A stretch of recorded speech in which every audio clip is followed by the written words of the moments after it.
Muy buenas tardes. Me complace mucho, como jefe del Departamento de Escritura y Ciencias Teatrales, daros la bienvenida a este acto que venimos celebrando casi todos los años. Vuestra presencia es un motivo más de alegría que incrementa la que nos produce el hecho de que muchos de nuestros alumnos egresados cosechen reconocimiento por sus trabajos en el medio profesional y queremos compartirla con ellos y con vosotros. Alegría porque nuestro trabajo como profesoras y profesores adquiere aún más sentido cuando comprobamos que nuestras enseñanzas, con todos sus defectos y virtudes, parecen dotar de instrumentos válidos a los estudiantes que salen de esta resaz tan vilipendiada como contradictoria, pero útil al fin para quienes tienen firme voluntad de aprender y de perfeccionarse en materias tan delicadas como la escritura original o en todas las tareas asociadas a la labor del dramaturgo en la escena contemporánea.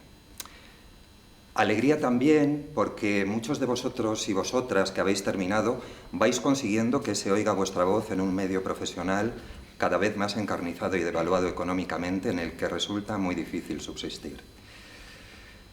En este panorama un tanto escuálido para el mundo de la cultura, los premios literarios, las becas para investigación o escritura de cualquier índole, las residencias artísticas que otorgan diferentes instituciones u organismos públicos o privados son oasis de alivio, flotadores creativos, y nos alegra que los consigáis.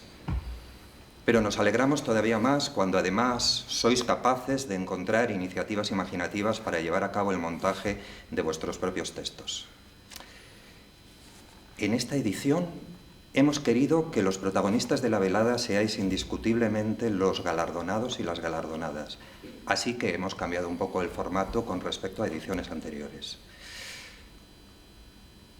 Así que, después de que los profesores que vayamos hablando de cada uno de vosotros os hayan presentado, os vamos a pedir que salgáis a escena con nosotros para contarnos cómo ha sido vuestra experiencia de escritura del texto, que habéis experimentado al conseguir un premio, cómo ha sido vuestro paso por la resaz, en fin, lo que queráis, siempre y cuando tenga que ver con vuestra tarea creativa. Tengo que dar mil gracias a nuestro compañero Julio Escalada por dirigir con talento y esfuerzo, como siempre, este acto, y a los alumnos de tercero de escenografía y de segundo de interpretación musical por participar en él con su maravilloso talento. En esta ocasión festejamos la concesión de 9 premios, nada menos que a 7 autores y autoras, que son los siguientes: Alberto Conejero, premio del tercer certamen de textos teatrales de la Asociación de Autores de Teatro por su pieza Todas las noches de un día. Blanca Domenech, mención de honor del 7º certamen de literatura Sor Juana Inés de la Cruz 2015 del Gobierno del Estado de México por El mal de la piedra. Gabriel Fuentes, segundo premio del segundo certamen La Nao Escénica 2015 por la obra Matrioska y premio de Teatro Express de la Asociación de Autores de Teatro por Mamut. Luciano Muriel, premio nacional de Teatro Castelló a Escena por Vals para el pez de piedra, obra que fue elegida por unanimidad por el jurado y que cierra una trilogía iniciada con Luz Frágil y Desde el Azul, esta última también premiada y publicada por Lugu Editorial en el segundo certamen de literatura queer. Alejandro Pérez por Concours Teatre Court de la Marina Alta de Denia, este es el premio, por su obra, a ver si lo digo bien, El punto y la I, no sé. Javier Sauquillo, premio Leopoldo Alas Mínguez 2015 por Alimento para mastines. Y finalmente Juan Carlos Sanz, exalumno del Itinerario de Dirección de Escena, que ha ganado con la pieza Ser Julieta la 12ª edición del certamen de textos teatrales Raúl Moreno. Y además mencionar también la obra Rapsodia para un hombre alto de Félix Astaire y Los temporales de Lucía Carballal, que fueron estrenadas en la pasada temporada por el Centro Dramático Nacional en su ciclo Escritos en la Escena, que también acogerá este año Por toda la hermosura, de nuestra exalumna Nieves Rodríguez. Felicitar también desde aquí a María Velasco y Óscar Galán por sus becas de Nuevas Dramaturgias Donostia 2016, a Lola Blasco y a Carlos Contreras por ser elegidos para formar parte del Laboratorio de Creación 2016 de la Fundación Ergae, a Paz Palau por ser elegida para disfrutar de una beca como residente en el Centre d'Art La Rectoría, y a Maelo Candal y a Asier Otaola por quedar finalistas del premio Teatro Express en la última edición. Quedan más autores y autoras en el tintero que se han distinguido el año pasado, lo van a hacer este año por estrenar piezas propias. De aquí que, bueno, no podemos incluir a todos, pero les enviamos desde aquí nuestras más sinceras felicitaciones. Y como esto finalmente es una celebración, os recuerdo que habrá después un pequeño cóctel. Nada más. Agradecido y emocionado, solo puedo decir gracias por venir.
¿No? Bueno, soy de nuevo yo, lo siento. Nuestra primera premiada de esta noche es Blanca Domènech, licenciada en Escritura y Ciencias Teatrales por la RESA de Madrid. Ha trabajado como guionista en series de televisión como Manolito Gafotas, Geniales y Panteras Grises. Ha residido en la isla de Menorca durante 4 años, durante los cuales ha colaborado con el Centro Artístico de Ciutadella. Ha trabajado también como colaboradora para la editorial Santillana y publicó Eco, su primer texto teatral, en la editorial Fundamentos. También es autora de relatos como Poemas arrugados, que fue finalista del Premio de Narración Corta Isla de Menorca 2007. La concesión del Premio Calderón de la Barca 2009 a su obra Vagamundos supone un espaldarazo a su labor de dramaturga. A partir de ahí, Blanca empezó a cosechar reconocimiento. Entre sus piezas teatrales están Punto Muerto, estrenada en el Young Big Theatre de Londres en 2012, Boomerang, estrenada en el 2014 en el ciclo Escritos en la Escena del Centro Dramático Nacional, o Brain, estrenada en el IITI Theatre de Nueva York, ciudad en la que nuestra autora ha permanecido un año gracias a una beca para escribir un texto teatral con el tema de la neurociencia. También ha colaborado como dramaturga en el equipo creativo de la compañía La Intermitente Teatro, que en julio de 2016 estrenó en el Teatro Valle Inclán Páginas para un sujeto, inquietante espectáculo producto de un proyecto de investigación alentado por José Luis Raimond sobre la capacidad de generar sentidos e imágenes imprevisibles en el espacio con el cuerpo del actor. Pero hoy, esta tarde, Blanca es noticia porque su obra El mal de la piedra ha obtenido el accésit del 8º certamen de literatura Sor Juana Inés de la Cruz 2015, del Gobierno del Estado de México y porque ayer tarde ella misma dirigió el estreno de la lectura dramatizada dentro del ciclo El teatro se lee en la Sala Berlanga de Madrid. Un tema difícil, el de la memoria histórica y los caídos en la guerra civil, vertebrado en un espacio único, el interior claustrofóbico de la Basílica del Valle de los Caídos, donde Miranda, joven restauradora vinculada al movimiento del 15M, se afana en analizar el mal que aqueja la piedra en la que está construido el polémico monumento, para ponerle remedio y evitar que amenace ruina total ante los ojos descreídos de Andrés, celador del edificio desde hace 30 años, lector azaroso de libros que nunca termina y profundamente crítico con la postura reivindicativa de Miranda. Afuera, un exterior en conflicto entre bandas de neonazis y manifestantes de asociaciones para la recuperación de la memoria histórica que se oponen a la restauración del edificio. También fuera está David, el gran personaje ausente, el otro guardián del recinto que en el pasado mantuvo cierta relación con Miranda. Voy a leeros un pequeño fragmento del texto. Hago los dos personajes, Andrés y Miranda, claro. Andrés, ¿no crees que eres un poco cínica? Miranda, ¿cómo? Andrés, dices cosas como que en este país la gente enloquecía de hambre, como perros callejeros. ¿Has dicho eso, no? Que este es un lugar horripilante, una especie de cementerio decrépito y asqueroso, una puta mierda de lugar. ¿Puedo hablarte así? Ya tenemos confianza, ¿no? Miranda, eso he dicho sí, y es lo que pienso. Andrés, y tú lo estás restaurando. Miranda, es mi trabajo. Andrés, sea tu trabajo o no lo sea, estás restaurando el lugar de la barbarie, es lo que haces. ¿No es eso lo que haces? Miranda, soy una profesional. Mi especialidad es el mal de la piedra. No podía rechazar una oportunidad así. Llevo años luchando para tener una oportunidad así. Este país está podrido, ¿entiendes? Comenzamos un grupo de investigación en la universidad, pero hace unos meses nos quitaron la subvención. ¿Sabes lo que eso significa? 2 años enteros tirados a la basura. Todo nuestro proyecto a la basura. Habíamos diseñado nuevos productos. En 1 año más los hubiéramos podido comenzar a probar y muy posiblemente en 2 se estarían comercializando. Productos de grandísima importancia para la protección de los edificios artísticos. Andrés, esto es un edificio artístico, entonces. Miranda, no he dicho eso. Andrés, lo que veo, y no te lo tomes a mal, lo que veo es que dices unas cosas y haces las contrarias, muy típico. Todos los gilipollas que estuvisteis en el 15M hacéis lo mismo. Muchas ideas bonitas, pero a la hora de la verdad estáis todos comportándoos como corruptos, traicionándoos unos a otros. Yo, sin embargo, no defiendo nada y así, pues no traiciono nada tampoco. Miranda, estamos tratando de salir adelante. ¿Cómo te atreves? ¿Sabes lo que hay ahí fuera? Llevas aquí 30 años, ¿no? Se nota que no tienes ni idea de lo que está pasando ahí fuera. Nos están quitando las becas, las ayudas. Casi todos mis amigos están en paro, trabajando de camareros o teleoperadores. Compañeros de la universidad, con carrera, con másters. Y eso no afecta... Y eso nos afecta en todos los sentidos. Estamos desmotivados, perdidos. Estamos tratando de salir adelante. Andrés, palabras, palabras. Miranda, ahora lo estoy restaurando, pero esto es solo un parche, solo eso. No estoy haciendo nada en contra de mis ideales. Estoy analizando la roca. Sé de lo que hablo. Hago un diagnóstico que espero dentro de poco sirva para dar un nuevo sentido a este lugar. Hay planes. Un lugar de memoria colectiva democrática. Hasta aquí. Blanca, ¿por dónde quedas? Blanca.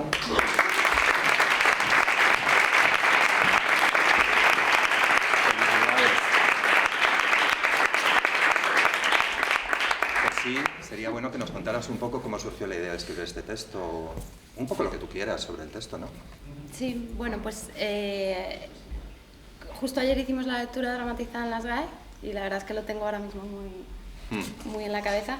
Este texto lo escribí en el año 2010 y lo escribí a partir de una visita que hice al Valle de los Caídos sin ninguna pretensión más que dar un paseo y volví totalmente afectada, enfadada y revuelta porque creo que el espacio me produjo muchas emociones encontradas y entonces a partir de ahí empecé a investigar y a leer y descubrí una realidad que creo que prácticamente ninguno de nosotros conocemos, o sea, yo ahora sí, pero que no es algo que se sepa y tampoco puedo extenderme mucho en todo lo que descubrí, pero en fin, sí descubrí que Bueno, luego asistí, a partir de la documentación que estuve realizando, asistí a un seminario organizado por Juan Mayorga en el CSIC sobre la memoria histórica de otros países, etcétera, y a partir de ahí tuve mucha documentación y entonces fue cuando descubrí que se había hecho un informe en la época de Zapatero,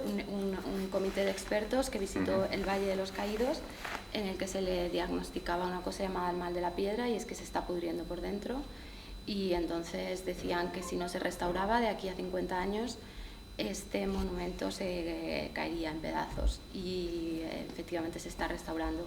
A partir de ahí, preguntándome yo misma, y además tengo aquí al traductor de esta obra al inglés, al que estoy muy agradecida, que es William Gregory, que se hizo una presentación de la obra dirigida por él en Londres este verano, y estábamos ahora comiendo y hablando de esto y preguntándonos realmente qué se haría con este monumento, y ni yo no lo sabemos bien, pero desde luego sí que la conclusión a la que hemos llegado es que sí creo que se debe hablar de ello claramente, porque es una realidad de este país importantísima y además metafórica de cómo estamos, y creo que la obra no trata de mandar ningún mensaje político de lo que se debe hacer o pensar o qué ideología, pero creo que sí manda el mensaje de que hay que hablar de ello. Y bueno, es por eso estoy muy contenta de que finalmente 6 años después de haber escrito esta obra y haber intentado que se haga algo con ella sin que nadie quisiera hacer absolutamente nada, cuando es una obra baratísima, pero son 2 personajes, no hace falta ni escenografía y nadie la ha querido hacer, entonces estoy muy contenta de que al fin sí se empiece a hablar de ella, igual que creo que hay que hablar del Valle. Pues, ¿y el premio en México? ¿Esto cómo Esto también es una cosa ¿no te ha sorprendido? Surrealista. Bueno, no sí, sé. Sí, pues ya te digo que la escribí en 2010 y justo este año cuando estaba, ya me olvidé de ella, es decir que no me olvidé de ella, pero digamos que como me fui a Nueva York desistí un poco de la lucha esta por hacer algo aquí con ella, y justo en ese momento allí conocí a alguien que me dijo, hay este premio en México, preséntalo, etcétera, y lo presenté, y la verdad que me llevé es que no me lo esperaba para nada. Qué bien. Fue una... Pues estupendo. Sí.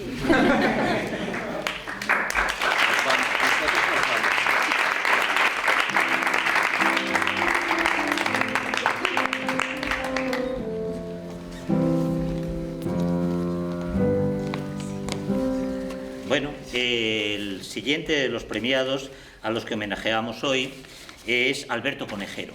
Alberto Conejero, que no ha podido estar aquí, se ha disculpado, tiene multitud de ocupaciones y en estos momentos pues no puede estar con nosotros. Sin embargo, creo que, bueno, ya que no está aquí y que al hablar de él voy a hablar también de algunas presencias, yo me voy a permitir el establecer un diálogo con Alberto. Alberto, por favor, ven aquí. Gracias, Alberto. Bueno, Alberto es sobradamente conocido, creo que probablemente es la persona de las nuevas generaciones de dramaturgos más conocida actualmente en España. Él también no es la primera vez que viene aquí a este acto de celebración de los egresados de dramaturgia, ¿verdad, Alberto? No, es verdad. Es verdad, ya he venido más veces. Bueno, realmente es un hombre sobradamente galardonado. Por citar solamente algunos de los premios que ha tenido, el premio Leopoldo Alas en 2010 por Cliff, Acantilado. Enhorabuena por este título. Gracias. El premio Ricardo López Aranda de 2013. El premio Ricardo López Aranda de 2013 por Ushuaia. Pero todo esto, claro, ha quedado, digamos, oculto por el hecho de que en 2016 ha sido el gran triunfador de los premios Max con La Piedra Oscura. 5 premios Max, que no, vamos, realmente son muy pocas las obras que han conseguido tal cantidad de premios, y además bueno, pues de un autor joven, de un autor que para muchas personas era una revelación y por lo tanto pues, se convirtió en una noticia de todos los periódicos siempre que algún periódico hable de teatro, ¿no? Bueno, pero es que además esta misma obra ya había sido galardonada con otros premios, ¿no es cierto?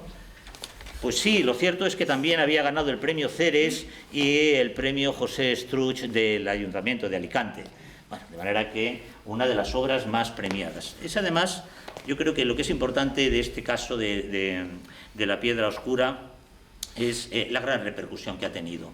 De hecho, voy a exagerar una barbaridad, pero creo que también es de justicia. Es verdad que hay momentos, estrenos, obras que marcan un antes y un después. Pongamos, Hernani. ¿Hernani es la mejor obra romántica? Pues a lo mejor no es la mejor obra romántica que se ha hecho, pero marcó un antes y un después. Y desde luego yo creo que con La Piedra Oscura lo que ha ocurrido es que hay toda una nueva generación de dramaturgos, conocida seguramente por los que nos dedicamos a esto, pero que no llegaban demasiado al gran público. Y con La Piedra Oscura lo que ha ocurrido es que se ha producido la visibilidad de los jóvenes dramaturgos. En ese aspecto creo que es un estreno, una obra que seguramente cuando se haga la historia del teatro de estos años, pues se citará como un momento en donde ya empiezan a salir a la luz y se les reconoce como una nueva promoción y unos nuevos valores de la dramaturgia española. Pues Blanca, Alberto, Carlos Contreras, María Velasco, etcétera, etcétera. Es decir, pues toda una serie de autores que actualmente están escribiendo, están estrenando, unos más que otros, eso también hay que decirlo, y que bueno, que se les empieza a reconocer ya como la nueva dramaturgia española. Todo esto, sin embargo, no es lo que estamos celebrando hoy, porque hoy estamos celebrando un nuevo premio, el tercer premio concedida por la Asociación de Autores de Teatro por Todas las noches de un día. Todas las noches de un día es un intenso drama de presencias, ausencias, también de dos personajes exclusivamente, también un hombre y una mujer. Se trata de Silvia y de su jardinero Samuel, con un lugar exactamente también lo mismo que en El mal de la piedra, un lugar cerrado, un lugar que también está en descomposición, que es el jardín, el invernadero de la casa familiar que está en decadencia. Samuel es el jardinero, Silvia es la dueña de la casa. Oye, Alberto, ¿de dónde te surgió la inspiración para escribir esta obra? Bueno, muchas cosas, ¿no? Pero hay sobre todo, hay un texto que me impresionó profundamente y que voy a leer. Es un poema de Silvia Plath y se llama Solterona. No es el poema entero, pero voy a leer las partes que a mí me llamaron más la atención. Esta chica de quien hablamos, en un paseo de abril ceremonioso con su último pretendiente, súbitamente se asombró muchísimo del charlar de los pájaros y las hojas caídas, y rodeó su casa de alambradas y muros infranqueables contra el tiempo rebelde, tanto que nadie lo rompiera con maldiciones, puños, amenazas, ni con amor tampoco. Bueno, es muy interesante, ¿no? Esta inspiración en un poema. Por lo tanto, bueno, estamos hablando de Silvia Plath. Silvia Plath se suicidó el 11 de febrero de 1963, tenía 30 años y era ya probablemente una de las poetas más importantes en lengua inglesa. Ella se suicida en Londres, pero era norteamericana, y probablemente es una de las voces más potentes de la poesía anglosajona en el siglo XX, además de una gran novelista con una extraordinaria novela que se llama La campana de cristal, una novela autobiográfica en donde habla de su primer intento de suicidio. Pero no es solamente este texto de Silvia Plath el que te ha influido, ¿no? Porque hay también otros poemas de Silvia Plath en donde se habla también de ese gusto por los pájaros, de ese gusto por las plantas, sobre todo, por las flores, de la naturaleza, que para ella suponen una influencia grande. Dice Conejero, sí, hay otros. Bueno, no sé, a mí es que me parece que tiene algo de influencia en este texto. Uno de los grandes poemas de Sylvia Plath, que se llama Lady Lazarus, es el fantasma, la presencia de esta mujer que renace, sale de la tumba y se va cubriendo de carne para volver a vivir. Y es este proceso de salir de la tumba, de salir de las sombras y volver a enfrentarse a la vida, la que lo relaciona con Silvia, que de alguna manera también tiene algo que ver con ella. Bueno, pues sí, efectivamente, dice Alberto. Bueno, es decir, que aquí, bueno, supongo que todo esto es sencillamente un, digamos, comienzo por el que empieza tu trabajo, y ahí finalmente pues nos vamos a encontrar con una obra extraordinariamente bien escrita, extraordinariamente poética, no solamente por la influencia de la poeta, sino, bueno, pues por la propia escritura, por ese manejo de los tiempos que se engarzan, que se superponen, que hacen que no haya una continuidad de la historia, sino que la historia se vaya creando, saltando hacia adelante, hacia atrás, entre este mundo y el otro.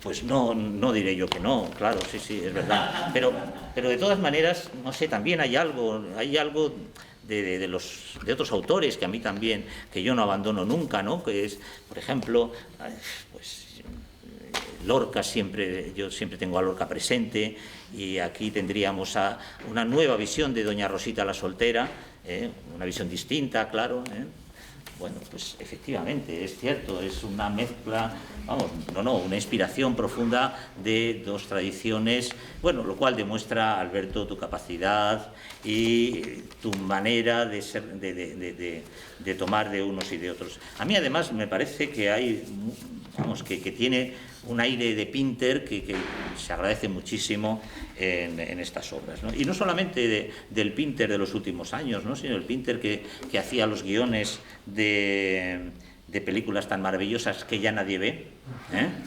como Accidente o como El Sirviente, y que realmente marcaron a toda mi generación. Pero en fin, de todas maneras vamos a ir cerrando esto, porque hay otros compañeros a los que tenemos que homenajear, y a mí es que me gustaría convocar aquí otra presencia. En el año 2000, Alberto, publicaste El lanzador de cuchillos. El lanzador de cuchillos en el tomo de obras que publica la RESAD todos los años, el Departamento de Dramaturgia, de Escritura y Ciencias Teatrales de la RESAD, con la promoción que termina ese año. Y entonces el año 2000 terminaba la promoción 1996-2000. Ahí apareció tu texto, que yo no sé si es el primero que se publicó. Bueno, ya había escrito bastante antes. Sí, claro, pero yo creo que es el primero publicado. Bueno, y en todo caso, lo que me importa sobre todo es hablar de lo que decía en el prólogo nuestro compañero, fallecido ya, Miguel Medina Vicario. Decía en la presentación del libro: algo se podrá percibir enseguida, la vitalidad y la frescura de este nuevo teatro que, no se dude, garantiza el inmediato futuro de nuestro arte dramático.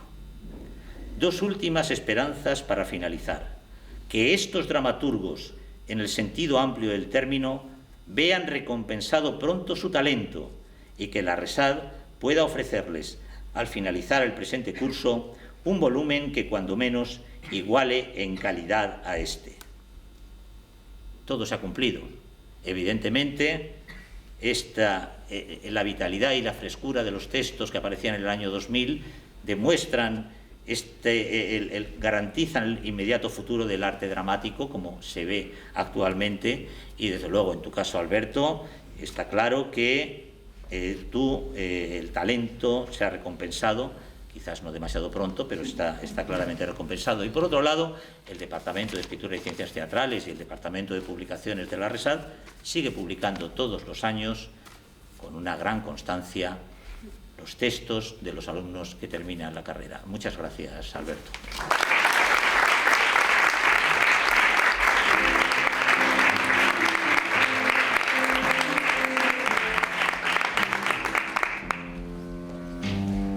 Hola a todos. Tengo chuleta.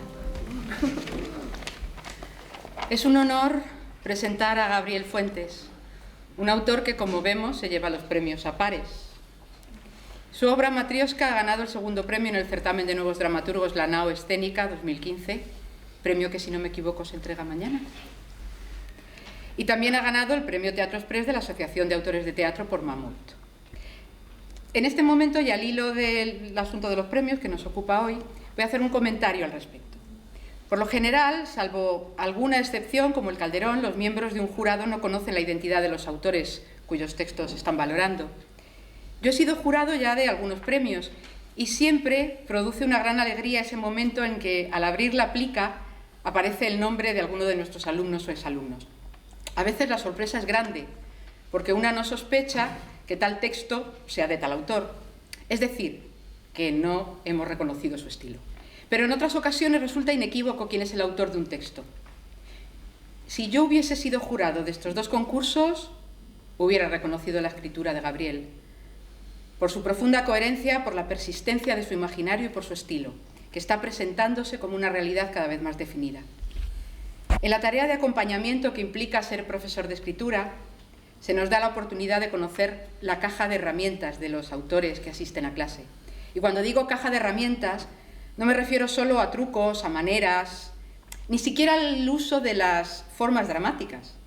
Hablo sobre todo de las ideas, de los relatos recurrentes y de las obsesiones. Así puedo afirmar que Gabriel Fuentes debió de ser eslavo en una vida anterior, o lo será en una vida futura, si es que ya no lo es. Me he acordado de Eslavos de Kushner, en la que los personajes definen la naturaleza del pueblo eslavo. La fantasía, dice uno, es el don del alma eslava. Alguien dice, no, es la tristeza, la resistencia, la ingenuidad, y así se van desgranando características del pueblo eslavo. El propio Kushner apunta que los eslavos son una gente con talento para la retórica, típica de la gran pasión eslava. Evidentemente, más que definir a los eslavos, Kushner se define a sí mismo. Los eslavos de Fuentes no son los de Kushner. Los eslavos de Fuentes son sobrios y profundos como es su autor. Los personajes eslavos de Gabriel no se definen y se expresan sin subrayados y nos remiten a un estado de conciencia, a un territorio alternativo de la realidad cotidiana, a un mundo aparte, sin parecido con ningún otro, como dice Dostoyevsky en una hermosa cita que antecede Mamut. Lo eslavo, para Fuentes, parece estar ligado a una poderosa nostalgia de lo no vivido. En las piezas de Gabriel hay profundos ecos de tragedia. En Mamut aparece un agón casi metafísico, un enfrentamiento radical entre los que se van, los disidentes, los que abrazan los destierros siberianos como única posibilidad de resistencia, y los que se quedan, y a pesar de ello no son premiados por su voluntad de integración. Habla de los exilios voluntarios y de los exilios interiores. Y los personajes, Alexei y Egor, son eslavos y están acompañados de un coro de sombras. En Matrioska, los personajes son Nadia, Rodica, Katya y Buk, eslavos, acompañados de un coro de niñas muertas. El proyecto de escritura de Gabriel para segundo curso tenía como título Esclavas 21. Sus personajes, Liuba, Irina y Mijail, eran también eslavos, acompañados de un coro de esclavas.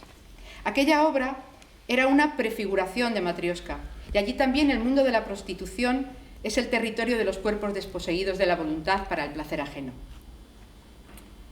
En Matrioska, Gabriel le da la vuelta a esclavas como le daría la vuelta a un guante. El color es diferente, la textura es otra, pero es el mismo guante y pertenece a la misma mano, ahora mucho más sabia. Como los personajes de su admirada Agota Christoph, el año pasado trabajamos mucho con ella, los personajes de Gabriel presentan una despiadada inocencia y una crueldad cuyo único límite es la supervivencia, sin circunloquios, sin rodeos. En alguna entrevista, Christoph atribuyó su forma de escribir al diálogo de su teatro, que aspira a ser puro, justo, sin relleno, sin grasa. Esa parece ser también la aspiración de Gabriel Fuentes y está en muy buen camino, porque él también está tocando la médula del lenguaje. Gabriel.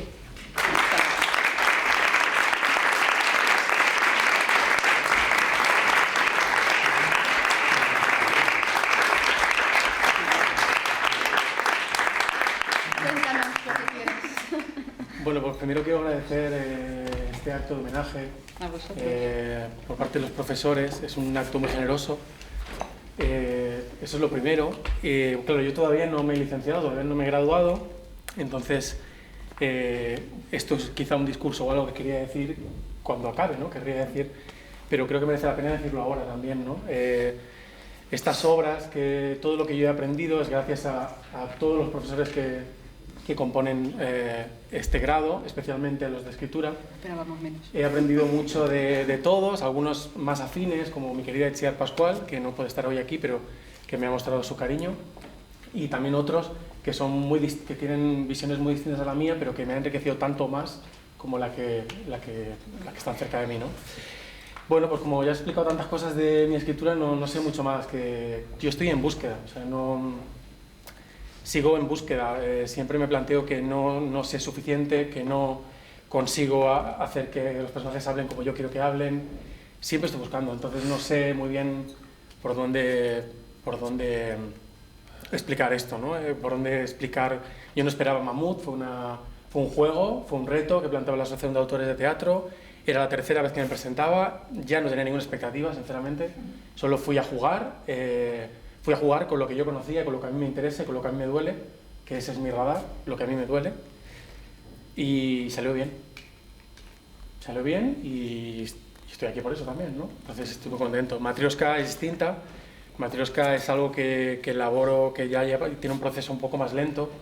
Es verdad que ya en segundo, Esclavas 21, era un intento de hablar de eso, que es algo que me preocupa muchísimo, que es la esclavitud, que es la trata de blancas que le llaman ahora. Este tipo de cuestiones me preocupan mucho, me duelen realmente mucho, por cuestiones familiares, pero también porque me duele, lo veo y me duele, es la no decisión, ¿no? No poder decidir sobre tu futuro. Y entonces ha sido una búsqueda durante la carrera, estoy a la búsqueda de escribir la obra perfecta en el sentido de lo que para mí es una obra, ¿no? Lo que yo quiero contar, vamos. Y nada más, no quiero contar mucho más. Solo... Pues ya está. Pues eso. Pues muchas gracias.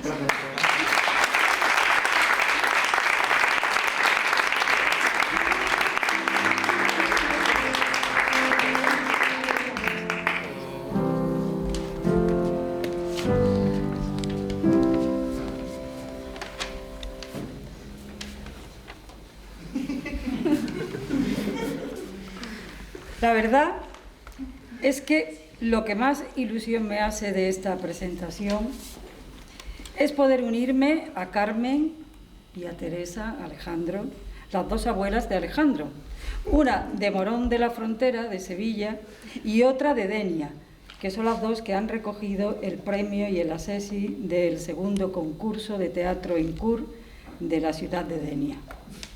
Es para mí un honor poder formar un trío con estas mujeres luchadoras, vitalistas y a las que tanto admira y respeta Alejandro.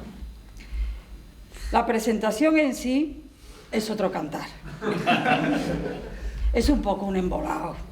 Y perdonadme la franqueza, porque Alejandro ha sido y es, según mi parecer, un alumno atípico, complejo, y a veces se lo pone difícil al profesor, que ha de enfrentarse a sus múltiples facetas con enorme perplejidad. Su cabeza siempre está en ebullición, mezcla ingredientes inesperados, desordena los materiales, simplifica lo complejo y complejiza lo simple.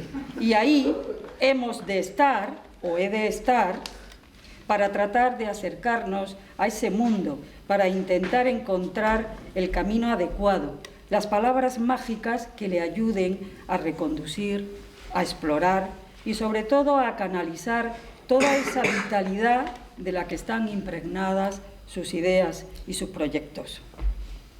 Aquí, a esta casa, Llegó después de andar perdido durante un tiempo largo por los campos de Elche y de Campello. Llegó y encontró su sitio, su hueco, su lugar. Ser un dramaturgo y tratar de aprender a utilizar las herramientas necesarias que le permitan trasladar al mundo, a los demás, parte de esa vitalidad, de esa alegría a través de la escritura dramática. Creo que lo tiene muy claro y por eso, y aunque a veces nos lo ponga difícil, se deja ayudar con nobleza, con afecto y con honestidad. Nosotros dos, Alejandro y yo, hemos recorrido un largo camino juntos. Y el recuerdo más hermoso que tengo es que ninguno de los dos nos hemos rendido. Alejandro no me lo ha permitido. He estado a punto de tirar la toalla, pero él me ha pedido que sea exigente. Su esfuerzo, su escritura, se está ya confrontando con el público y de momento parece que su voz está siendo escuchada. Enhorabuena, Alejandro. Alejandro nació en Denia y vivió los primeros años de su infancia en Sevilla, y él siempre hace referencia a esta mezcla que forma su identidad. Cursó bachillerato en los Maristas y entró en la universidad para estudiar Ingeniería Técnica de Comunicaciones en la especialidad de Sistemas Electrónicos. Después pasó por un túnel y a la salida de ese camino oscuro se encontró con la Risa. Pero desde pequeño apuntaba maneras, ha sido actor figurante, maestro de ceremonias en diversos actos y en 2010 entra en la Escuela Teatral del Centro 14, donde se prepara para presentarse a las pruebas de la especialidad de dramaturgia en la Risa. Con Javier Sauquillo, aquí con nosotros también hoy, funda la Compañía Nacional de Comedias Cómicas y estrenan con David Fernández Kelly sobre los daños del tabaco, el alcohol y otras drogas de Chejo. De la compañía dice Alejandro: fundamos esta compañía porque creemos férreamente en la risa como disfrute, vehículo y herramienta del alma frente a la interminable lista de errores humanos sobre los que recapacitar. La risa como ungüento, la risa sanadora. En 2015 es finalista en el primer concurso de teatro breve de la ciudad de Denia con la obra en castellano Vini Vidi Vinci, que celebramos en nuestra fiesta del año pasado. Y este año gana el segundo concurso de teatro en CUR de la ciudad de Denia con la obra en valenciano El Pun y Lai. El Pun, protagonista de su obra, harto de aguantar el menosprecio hacia su persona e identidad lingüística, decide emigrar de la letra a la que pertenece, la I. Esta, ante tal desfachatez que la condena a ser un mero adyacente, decide tomar cartas en el asunto por primera vez en mucho tiempo y normalizar la situación de una vez por todas. En sus manos está seguir siendo una letra apátrida o evolucionar. La obra, según palabras de Alejandro, es una reivindicación del valenciano como lengua legítima. Dice textualmente Alejandro: personalmente es una espina que pretendo sacarme respecto a mi identidad lingüística, ya que por diferentes hechos políticos, los valencianos parlantes hemos crecido con la historia de España mirándonos de reojo constantemente, tanto los historiadores de derecha como los de izquierda. Lo que para uno era un idioma muerto, para los otros era un dialecto. De todo esto habla Alejandro en esta obra corta o escena larga, dura unos 10 minutos, donde vemos un ejercicio de estilo subrayado en todo momento por el uso del humor. Vente, Alejandro.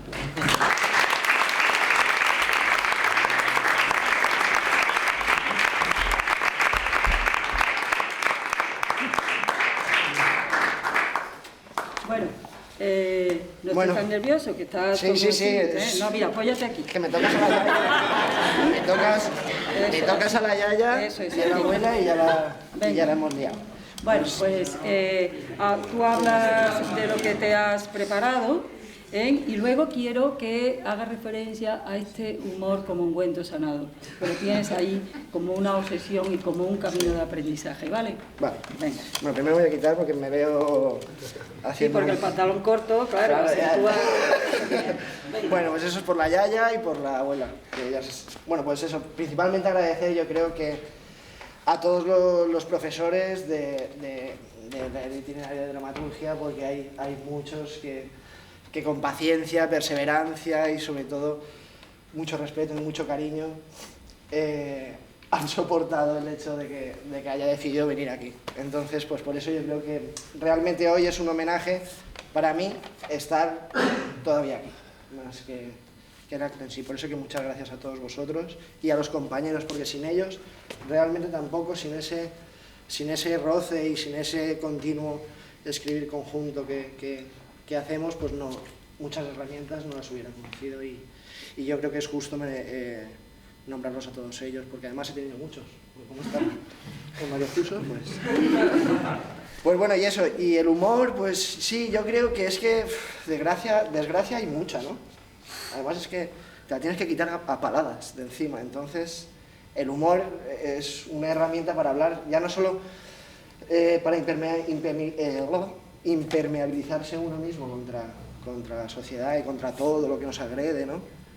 Todo, pues también para hablar de cosas que de otra forma no hablaríamos, porque nos crea pudor o porque por conciencia y histórica y pues no nos atrevemos a hablar. Entonces yo creo que el humor es una herramienta y además muy muy valiosa que además yo creo que desde la dramaturgia también en cierta forma se ha visto siempre menospreciado un poco, ¿no? Porque la tragedia es mucho más solemne. Sí, es tragedia.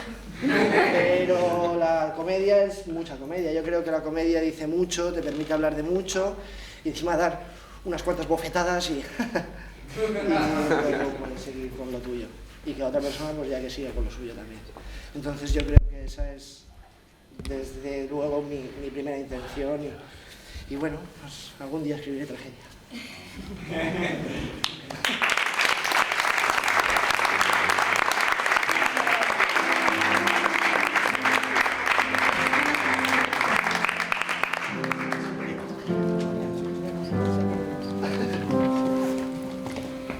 Bueno, pues a mí se me ha encargado presentar a Juan Carlos Sanz y a su texto Ser Julieta, accésit en 2015 al 12º Premio de Textos Teatrales Raúl Moreno que otorga la FATEX, la Federación de Asociaciones de Teatro de Extremadura.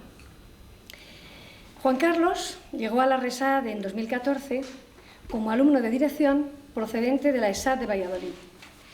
Se incorporó con el curso ya comenzado y al presentarse en una tutoría me mostró lo que él consideraba eran sus credenciales, que en Valladolid había estudiado ya con Marga Piñero y con Alberto Conejero. A pesar de haberse acogido a estos mentores, su aterrizaje en el foro madrileño y en una escuela, esta nuestra siempre en ebullición, no fueron sencillos. Y su curso de escritura se resintió. Juan Carlos no se presentó en junio, pero en septiembre apareció con todos los deberes hechos. Un texto largo, bien fundamentado en su memoria y por el que él mostraba una pasión que iba mucho más allá de lo que la asignatura le pedía. Ese texto era Ser Julieta. Un viaje en el que su protagonista, Manuel, busca su identidad en la Barcelona de los años 90 en un periplo que lo lleva desde la Zamora rural hasta el paralelo barcelonés, huyendo de su lugar de origen con la primera bofetada que recibe, cuando confiesa en su casa que se siente mujer. En algunos aspectos, tal vez, un trasunto de su autor, pues Juan Carlos es también castellano, de Segovia, y como se ha dicho, dejó sus estudios en Valladolid para poner rumbo a Madrid y a sus peligros. En esta obra, ser Julieta es sinónimo quizá de búsqueda. Julieta es el anhelo de lo femenino y la historia, sórdida y triste, retrata una época en la que el SIDA castigaba como una plaga eso que entonces llamábamos los grupos de riesgo. Manuel inicia un camino de transformación física y virtual para terminar asesinado a las puertas del zoológico de la Ciutadella de Barcelona, con el ronco sonido de los animales, dice el autor, de fondo. Basada en hechos reales, Juan Carlos partió para la fábula de la historia de Sonia Rescalvo Zafra, asesinada a patadas en 1991 por un grupo de neonazis mientras dormía en el kiosco de los músicos del Parque de la Ciutadella. A pesar de ser un texto primerizo, es también militante y comprometido, aspectos que probablemente tuvo muy en cuenta el jurado del premio recibido. Así que, si quieres venir muy brevemente, Juan Carlos, porque te tienes que...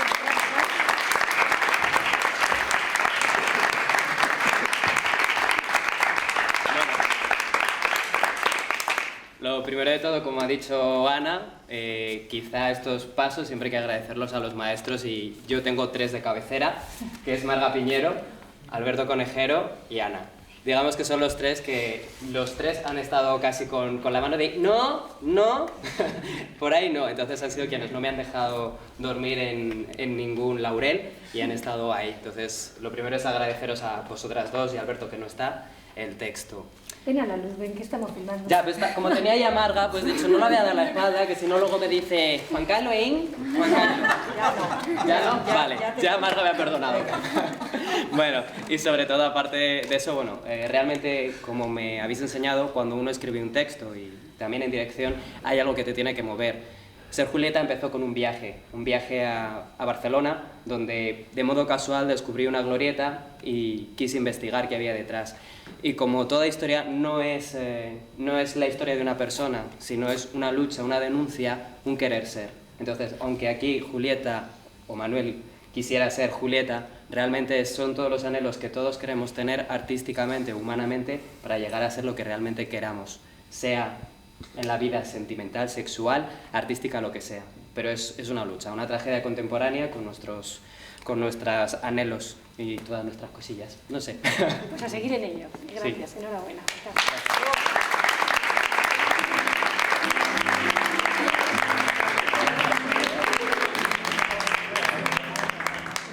Buenas tardes. Seguimos en Castilla. Ahora vamos a Ávila, provincia de la Vieja. Bueno, hoy hablamos aquí de Luciano Muriel por los galardones obtenidos por sus obras Vals para el pez piedra, Premio Nacional de Teatro Castelló a Escena en 2016, que ya se ha mencionado, y su obra Desde el Azul, finalista del segundo certamen de literatura queer, mariquita, podemos traducir, de Lujú Editorial en 2015. Rentabilizar de esta manera sus 2 últimos trabajos como estudiante de dramaturgia en la RESAD de Madrid demuestra su perspicacia para destacar en el gremio, así como la oportunidad de la temática homosexual de estas 2 obras. Aunque, según mi parecer, las razones secretas del éxito de Luciano Muriel son otras. 1. Haber nacido en Arévalo. 2. Compartir con su padre una afición común por la hipnosis, que le ha llevado a realizar este mismo año un seminario en el CELCID de Buenos Aires con el dramaturgo chileno Marco Antonio de la Parra, sobre neurociencia y creación dramatúrgica. Y en tercer lugar, haber sido alumno de la RESAD, en la especialidad de dramaturgia, como sabéis. Bueno, pues vamos por partes. Nacer en Arévalo, en la mística provincia de Ávila, tierra de cristianos viejos y de los cochinillos asados más famosos de España, imprime carácter. En Arévalo, también dio a la luz en 2006 la primera novela de Luciano Muriel, La brisa del verano, publicada por el ayuntamiento local en una iniciativa para la promoción de jóvenes talentos. O sea que él llegó sabiendo que era un joven talento, por lo menos de Arévalo. Pero aquí hay un momento muy importante que yo creo que marca el rumbo y por qué obtiene tantos premios ya de momento Luciano. Es que nació la ambición secreta de que el Teatro Castilla de su localidad natal terminase llamándose Teatro Luciano Muriel. Entonces todo lo que hace simple y llanamente es por conseguir que algún día el teatro de su pueblo lleve su nombre. Entonces esto ha sido una ambición, como hemos dicho, pero también un reto, porque a lo mejor todo el mundo quiere tener un teatro con su nombre en su pueblo y no gana tantos premios. Pero en fin, también se ha convertido en un motor para desarrollar una ambiciosa carrera como dramaturgo que le permitiera aspirar algún día a alcanzar ese preciado deseo, ¿no? Pues tras haber realizado estudios de filología y de guión cinematográfico en otros ámbitos docentes, Muriel desembocó en la RESAD, donde se ha ido forjando como artesano de la palabra y de la construcción dramática, bajo la tutela de un racimo de profesores que han exprimido lo mejor de él, hasta transformarlo en un escritor sistemático, a la par que inspirado, y sobre todo, según creo yo, en un dramaturgo valiente. Tradicionalmente, las relaciones amorosas y sexuales entre hombres no han encontrado su forma dramática sobre los escenarios teatrales más que de una forma velada o simbólicamente. Sin embargo, la naturalidad con la que se han instalado los hombres que aman a otros hombres en las obras de Luciano Muriel es como mínimo celebrable. Pero a nuestro autor no le ha bastado con ocupar un lugar disponible que quedaba pendiente en el drama, sino que ha tratado de ahondar con complejidad en las razones y motivaciones de sus personajes. Aquí es donde yo creo que se han fundido sus intereses por la psicología y la neurociencia con su artesanado dramático adquirido en la Resat. Muriel bucea en los registros psicológicos de sus personajes, o bien con obsesión naturalista, como en el caso del pez piedra, o con un indolente simbolismo dramático, en el caso de Desde el azul. Tampoco deja de tener su enjundia que estas dos obras sucedan en pleno litoral. Barcos, marineros y peces se cuelan en el ámbito dramático de un autor nacido tierra adentro. Debe ser porque solo se desea lo que no se tiene, y el teatro es la patria de los sueños más preciados. A este paso y con el buen ritmo que llevas, Luciano, no solo lograrás que el teatro de tu pueblo termine llevando tu nombre, sino que el mismo Arévalo termine siendo declarado puerto de mar. Ánimo, Luciano, buena travesía y a escena.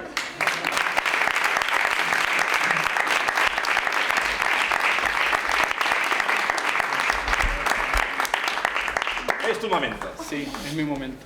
Bueno, ya has desvelado mi secreto de convertir... No, esto es una anécdota de segundo, de que nos preguntaban por qué queríamos ser escritores y yo decía que, bueno, que yo quería que el teatro de mi pueblo llevara mi nombre. Bueno, un sueño como cualquier otro.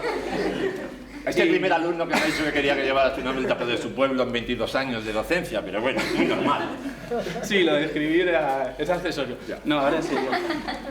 Bueno, lo primero quiero agradecer a todos los profesores, no solo por el acto, que también, sino también por todos los años que han sido 4, en los que uno entra sin saber absolutamente nada, ni de teatro ni de casi ninguna cosa, y al final sale sabiendo que no sabe nada, pero que puede saber mucho. Entonces, se agradece mucho esa forma en la que la escuela en general te abre los ojos y bueno, siempre yo cuando iba a entrar en la Resat me decían, pero no entres en la Resat, que ahí todo el mundo escribe igual, que todo el mundo sale escribiendo.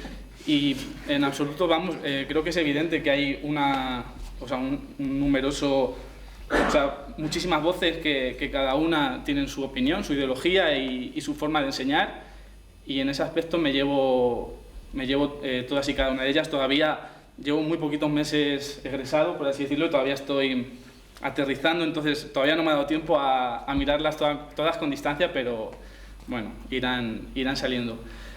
Quiero, sobre todo, hablar de los compañeros. Quería hablar de los profesores, mencionarlos, pero quiero hablar más de los compañeros, porque antes de entrar en la Resat yo nunca había sido un grupo, por así decirlo. Es decir, había pertenecido a un grupo, por supuesto, estaba en otras clases, estaba en otros talleres, pero nunca había tenido la sensación de estar en un grupo, de saber que cada pieza es importante, que ninguna sobresale, que el propio grupo no deja que ninguna pieza se desprenda del propio todo. Y bueno, para mí ha sido lo más interesante saber que prácticamente desde el primer día era interesante llegar a clase y saber que íbamos a leer textos de nuestros compañeros y no tenías la urgencia que a lo mejor tenías que yo tenía en otros cursos, de leer lo tuyo. No, me interesaba absolutamente todo lo que mis compañeros y compañeras contaban, y es algo que no me había pasado nunca y que creo que, bueno, no sé si le pasa a todo el mundo, supongo que es tener un poco más o menos de suerte. Yo quiero celebrar hoy la suerte que he tenido y quiero celebrar que, pues eso, que vamos a seguir escribiendo todos juntos y vamos a seguir interesándonos por nuestro trabajo, lo cual parece una tontería, pero no lo es. Y bueno, ya respecto a los textos, con lo que ha hablado Vizcaíno, creo que es suficiente, pero bueno, yo quería añadir que cuando empecé, que esta trilogía de la que hablaba antes Daniel, Ha sido prácticamente mi paso por la escuela, desde segundo, que monté la primera de Luz Frágil, hasta cuarto, que ha sido el Vals para el Pez Piedra, que ha sido el TFG. No sé, yo cada vez que me acuerdo de estas obras voy a pensar en la Resar, y estoy seguro de que si no hubiera pasado por aquí, no solo no hubieras tenido ningún premio, sino que seguramente ni las habría escrito. Pero bueno, ha sido un proceso bastante enriquecedor, bastante duro, por supuesto. Lo de escribir sabemos que nunca va a ser fácil, y esperamos que nunca lo sea. Y bueno, que no sé, en cuanto al contenido, aparte de lo que ha explicado Vizcaíno, yo cuando lo estaba escribiendo la gente me decía, anda, pues qué interesante eso de, no sé, de comparar a lo mejor el inconsciente colectivo femenino con el de algunos hombres. Y yo pensaba, esto no le va a interesar a nadie, porque son temas que a lo mejor están todavía un poco sin tocar o sin tratar, sobre todo desde el punto de vista psíquico del inconsciente y tal. Pero bueno, espero que siga naciendo muchas obras de ese tipo, y yo sí las escribí fue porque las necesitaba en una biblioteca, es decir, no por vanidad ni mucho menos, sino porque necesitaba que alguien hablara de eso. Y bueno, pues me aventuré, agradezco lo de la valentía que dice Vizcaíno, y bueno, pues creo que es todo. Bueno.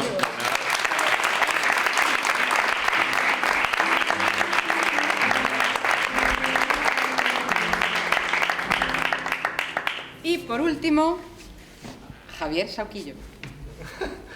Premio LAM, Fundación SGAE, Asociación Cultura Visible, celebrando LGTB. Cada logro procede de una incesante lucha, y esta, por desgracia, suele venir acompañada de muchas férreas resistencias. Orgullo, visibilidad y normalización serían tres columnas vertebrales de un proceso reivindicativo imparable, pero no culminado. Mientras se mantenga la desigualdad en el aprecio social de los afectos, necesitaremos como cuerpo político proteger cada elección vital referida a nuestro sexo y género. Por ello, iniciativas tan valiosas como el Certamen Internacional Leopoldo Alas Mínguez para Textos Teatrales LGTB, LAM, mantiene su sentido. Alimento para mastines, el texto ganador del 9º certamen, podría definirse como un texto normalizado, al menos en dos sentidos. Su personaje protagonista, Orestes, vive una pasión homosexual, pero no está únicamente constituido por dicha pasión. Por otro lado, Austin, su antagonista, se nos presenta como un personaje no marcado por estereotipos positivos, ya que es capaz de utilizar el deseo como un arma poderosa al margen de cualquier ética social.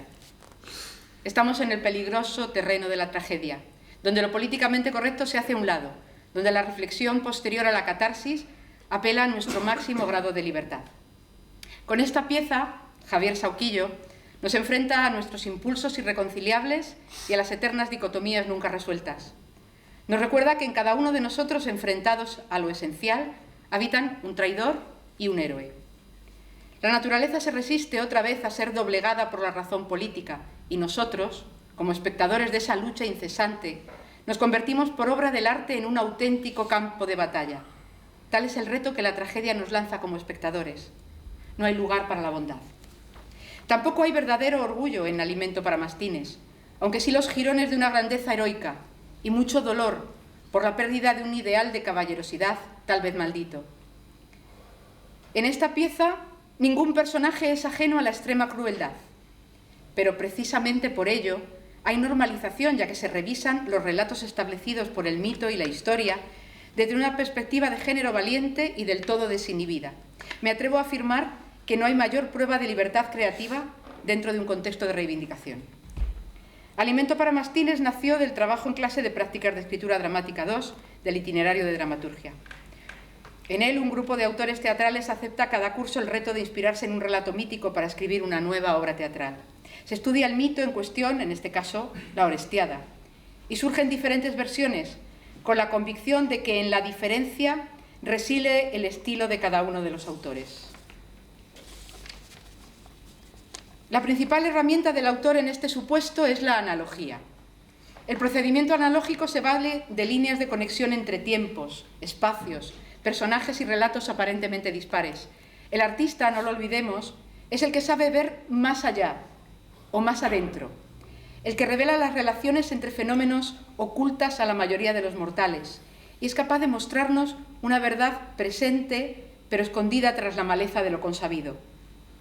El dramaturgo es un creador de metáforas y un buscador de metonimias, un conector de edades, capaz, en este caso, de convertir a las Euménides en un coro de fantasmas tullidos, capaz de concebir un gallinero mortífero alfombrado de huesos, o de imaginar a un príncipe de la pureza devorando el corazón de su propia madre. Una de las prerrogativas del conductor de un taller es presenciar el alumbramiento de dichas relaciones misteriosas entre realidades dispares. Fue un verdadero placer asistir a los inicios de Alimento para Mastines. Leo ahora las primeras versiones de la escaleta que todavía conservo y me resulta asombrosa la seguridad de Sauquillo, su profunda convicción a la hora de identificar la batalla como el escenario de la sombra y su maestría poniendo carne sobre el esqueleto de la trama. Sauquillo es un dramaturgo sólidamente formado en los ámbitos de la historia y la literatura, pero ni la historia ni la literatura son capaces de frenar al autor dramático. En uno de sus apartados, capítulos, escenas, quinto encuentro, La causa perdida, mediante un alarde de metateatralidad alucinada, el héroe se enfrenta a su juicio como desertor ante el dios Lee, el militar más experimentado del ejército americano. Lee, que en su calidad divina, más allá del bien y del mal, excede los límites de la identidad temporal y planea por encima de su propia figura legendaria, consciente incluso de los mecanismos gracias a los cuales se forjará el mito americano del sur. El sur, según el general, requiere de un maquillaje que disimule su rostro lacerado, se ha de posar para la fotografía que lo convertirá en inmortal. Dice, ¿hay algo que inspire más a cualquier hombre, de cualquier tiempo, de cualquier lugar, que las causas perdidas? Nuestros nombres aparecerán en las páginas de los libros. Trascenderemos. Lo que el viento se llevó, la novela primero y después la película, ganarán la batalla del tiempo, porque solo el arte es capaz de hacerlo. El héroe antes de caer resiste, y el poeta trágico está allí para contarlo. En el eterno camino que lleva a la derrota, por lo menos seremos capaces de soñar con un tiempo en el que alguien haga una señal y podamos salir de la cueva. Mientras tanto, nos queda el teatro. Gracias, Javier.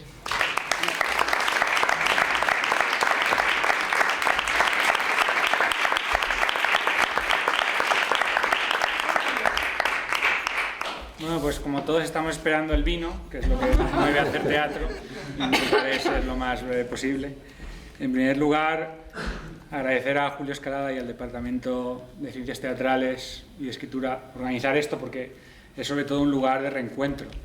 Un lugar de reencuentro de alguna forma generaciones que nunca nos hemos conocido, pero estamos aquí y además yo tengo la suerte de contar justo en este momento con dos compañeros de clase que empezaron conmigo y no ver esto pues siempre es como muy bonito. Agradecer también a todos los profesores de escritura que de alguna forma son ese feedback que te van dando, a Ignacio García May, que para mí es como mi gran maestro, a Yolanda, que para mí ha sido la madre de esta escuela, a Itziar Pascual, que ha sido mi guardia civil, a Julio Escalada, con el que iniciamos un viaje anarquista que de alguna forma trascendió la propia obra de teatro e implicó a la escuela, y fue lo más bonito de una obra sobre la revolución que de alguna forma revolucionara todo.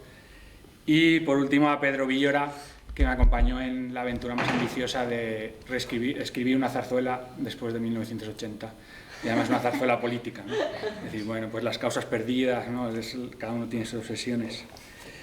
La Resade es realmente un gimnasio, no un gimnasio porque se ve que no, pero un gimnasio mental, en el que te conviertes en una especie de ser todoterreno que cuando acabas esto pues puedes abarcar todo y no morir en el intento. Creo que falta al itinerario de dramaturgia una asignatura de teatro contemporáneo en el cual se nos enseñe a poner focos, llevar cafés, fregar suelos, que es lo que normalmente vamos a hacer cuando salgamos de aquí. Y finalmente, como veo que hay muchos compañeros y compañeras que estáis estudiando, empezando aquí, hacer mi alegato anarquista del día antes de que Julio me mate. Y es que, quitando una frase a Ignacio Ellacuría, que él decía que toda iglesia que no es perseguida no es iglesia, yo quiero decir que todo autor de teatro que no es perseguido por lo que escribe o por lo que hace no es autor de teatro. Y creo que aquí tenemos una gran labor, o tenéis una gran labor.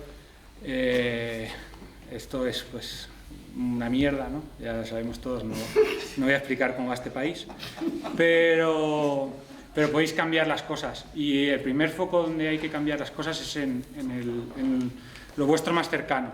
Los periódicos nos dicen que siempre todo está en Madrid. Bueno, ahora nosotros estamos aquí en Madrid, pues está muy bien, pero yo que soy de provincias, yo que soy de Valencia, pues todos los periódicos, lo importante es lo que sucede en el Congreso, lo importante es lo que sucede en el Congreso, y es mentira, lo importante es lo que sucede en tu ayuntamiento. Y lo importante para vosotros y para vosotras es lo que sucede en la RESAD. Entonces, yo creo que las cosas que no estén bien aquí las podéis cambiar si hacéis esfuerzo por cambiarlas, y creo que los autores y autoras tenemos que salir de la caverna y relacionarnos con los demás itinerarios, porque, no sé, de alguna forma creo que dentro del teatro, igual luego esto me la pidan por ello, pues está grabando, los que tienen más perspectiva siempre son los autores y las autoras. Entonces, ayudad a vuestros compañeros y compañeras de la escuela a poder modificar las cosas desde vuestra perspectiva, que, como diría Ferran Brodel, está el corto plazo, el medio plazo y el largo plazo. No hagáis solo las cosas nunca por el corto plazo, sino que aspirar a que los cambios sean para largo plazo, aunque vosotros no os podáis disfrutar. Y muchas gracias.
Aprovechamos.